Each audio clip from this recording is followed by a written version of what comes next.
Հարգելիներս չեմ կարող այս հարցը չբարձրացնել, դուք գիտեք, որ մինչև 18 տարեկանը ռենտգեն հետազոտությունը պարտադիր է։ Մայրիկները տեսել են թեքվածությունը, մասնագետները միանշանակ կարող են ասել C աձև է, S աձև է, առաջին է, երկրորդ աստիճան է, առանց ձեր ռենտգեն հետազոտության, բայց դուք պարտավոր եք գրել, կա ռոտացված ողեր, թե չկա, այսօր նայում եմ ռենտգեն հետազոտություն երեխայի, պտտված ողերը, ռոտացված,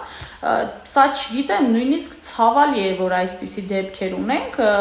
բժիշկը գրել է, որ չունենք խնդիր, նորմալ է, կա ընդհանրապես առաջին աստիճանի սկալիոզ, բայց այնտեղ նայում ենք պտտված ող է, որը դա շատ լուրջ խնդիր է հարգելիներս եւ դուք պարտավոր եք գրեք ռենտգեն հետազոտության մեջ, քանի որ 4 տարի թե ավել սովորում եք դրա համար։